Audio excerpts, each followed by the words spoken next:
मीज में देख के चौंक गया। एक वकील की शिद्दत के साथ, किस छटपटाहट के साथ कह रहा है कि नया सबूत, नई टेक्नोलॉजी नहीं, मजहबी बात। और दूसरी बात, हमने कब कहा 1991 के हम एक्ट का उल्लंघन करने जा रहे हैं? हम ये नहीं कह रहे हैं कि वहां पर बदल दिया जाएगा। किसी भी चीज की सोनोग्राफिक रिसर्च करके रेडार मैपिंग करने का कहां रोक है 1991 के एक्ट में? जैसे जनाब टेक्नोलॉजी को आप रोक नहीं सकते, जैसे आपको लग रहा है। एक मिनट में पूरी बात कर दूं। अरे भैया वैल्यू नहीं सही, वैल्यू क्या है मैं बताता हूं। बाबरी मस्जिद केस में कोर्ट का आदेश, सुप्रीम कोर्ट का जजमेंट पढ़िए, सुप्रीम कोर्ट का जजमेंट पढ़िए बाबरी मस्जिद के केस के अंदर। उसमें कहा है एएसआई का जो फैसला होता है, सर्वे रिपोर्ट होता है, उसको मान्यता नहीं दी जानी चाहिए टाइटल के लिए। हाँ बोलिए, अब बोलिए।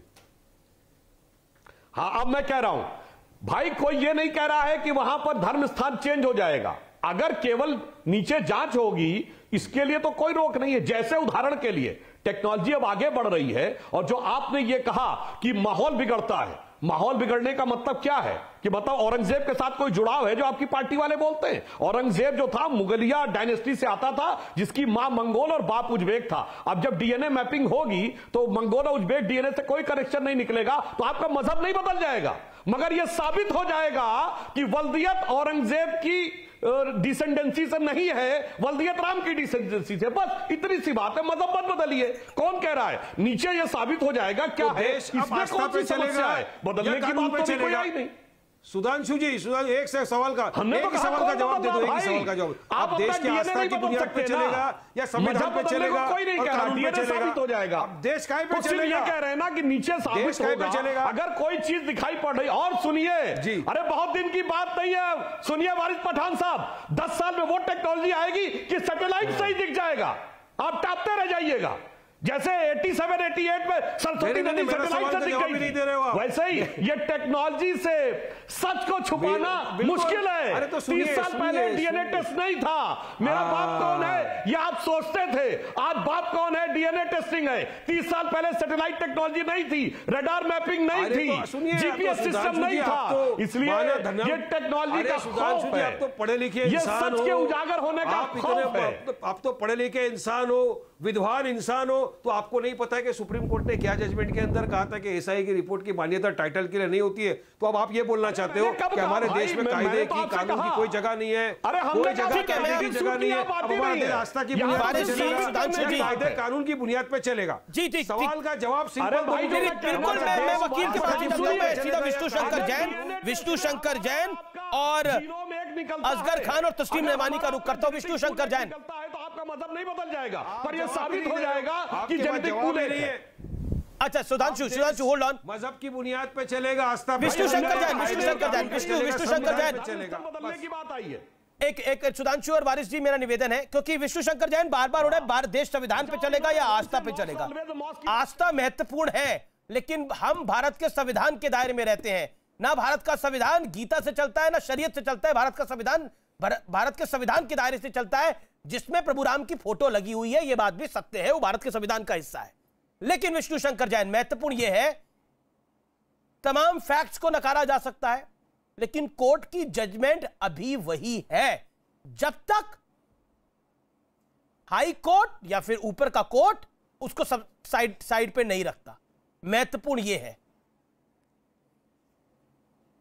नहीं, बिल्कुल आप बिल्कुल सही कह रहे हैं अमीश जी। आज की डेट में लॉ यही है, जो सिविल जज सीनियर डिवीजन आशुतोष तिवारी जी ने जो निर्णय पास किया, आज की डेट में वही वैलिड लॉ है। और मैं आपके सामने, आपके चैनल पे आपने इतने सारे तथ्य दिखाए, मैं एक बहुत इंपॉर्टेंट डॉक्यूमेंट पढ़ना चाहता हूं, मुझे उसकी इजाजत दीजिएगा। ये औरंगजेब का फरमान है 18 अप्रैल 1669 का, और ये जो मैं पढ़ रहा हूँ ये अपने मन से नहीं पढ़ रहा हूँ, ये एक किताब है हिस्ट्री ऑफ इंडिया, उसमें कोटेड है, और ये लिखी है HM इलियट और जॉन डॉसन ने। और क्या कहा उस फरमान में, जरा सुनिए और आपके व्यूअर्स भी सुने क्या कहा है। देखिए, 18/4/1639 it reached the ear of his majesty, बादशाह सलामत के कानों तक पहुंचा, protector of the faith, that in the province of Banaras and foolish Brahmins were in the habit of expounding frivolous books in their schools, and that the students and learners, Muslims as well as Hindus, went there even from long distance, led by desire to become acquainted with the wicked sciences they taught. और आगे देखिए क्या कहा उस फरमान में, the director of the faith Aurangzeb consequently issued orders to all the governors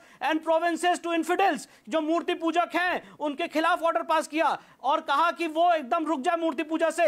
और सबसे important, on 15 Rabiul अखिर 2969, मतलब 2 सितंबर 1669 को उनके जो ऑफिसर्स हैं उन्होंने औरंगजेब को रिपोर्ट किया कि वहां बनारस में मंदिर तोड़ी जा चुकी है।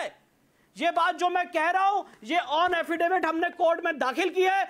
मां श्रृंगार गौरी की तरफ से मेरा केस है और इसमें पैरा नंबर 29 पे हलफनामे में ये बुक मैंने कोर्ट की है। दूसरी इंपॉर्टेंट बात, इसी बात को आगे बढ़ाते हुए असगर खान इस पर कुछ कहना चाहते हैं। एक सेकंड, आपने विष्णु शंकर जैन अपनी बात को कहा, असगर खान इस पर रिएक्ट करना चाहते हैं। असगर जी, क्विक रिप्लाई।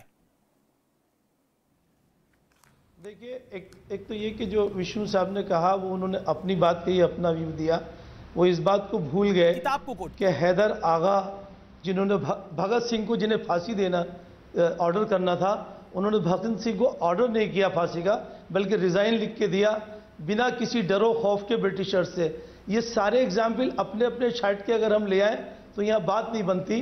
बात यह है, जो इस वक्त मुद्दा है वो ये है कि एक सिविल सीनियर जज ने जो फैसला हाई कोर्ट में होना था, बहस हो चुकी है और ऑर्डर के लिए वो अभी बाकी है, रखा है। इस बीच में ये ऑर्डर पास कर दिया। गलत और सही का फैसला आप नहीं करेंगे, कोर्ट करेगी। बिल्कुल सही बात है, पर कोर्ट ने फैसला कर दिया ना। रेस जुडिकेटा, अरे सुनिए आप जरा एक मिनट, रेस जुडिकेटा यहाँ अप्लाई होता है। अब ये बात अलग है कि हम उसकी अपील में जाएंगे, ये तो अभी जो नेकेड आई से नजर आ रहा है उसकी हम बात कर रहे हैं। दूसरे, जहां तक एएसआई के सर्वे का सवाल है, हमें उस पर यकीन है यानी हमें नहीं है यकीन। जो अब तक हुआ है वही होगा, जो सरकार कराएगी, जिनके वो लोग हैं जो करके वो ऑर्डर लिख के देंगे, जो उसका सर्वे बना के देंगे, वही होगा। हमें मालूम है। असगर खान साहब, जो आप खुद वकील होकर कोर्ट का कंटेम्प्ट कर रहे हैं। ये एएसआई की जो बोर्ड है, ये कोर्ट ने बनाया है, इसमें सरकार का कोई हस्तक्षेप नहीं है। हम कोर्ट के लिए नहीं कह रहे हैं, इसमें सरकार का क्या हस्तक्षेप है? और मैं एक बात आपसे और कहना चाहता हूं, अमीर जी, आपके शो में गलत फैक्ट्स कह रहे हैं, मैं ये नहीं होने दूंगा। मैं दोबारा कह रहा हूं, आप कंटेम्प्ट कर रहे हैं, आप कंटेम्प्ट कर रहे हैं, रिजर्व किया है, हम नहीं कर रहे। वर्शिप एक्ट जहां पे अप्लाई होता है उसके लिए किया है।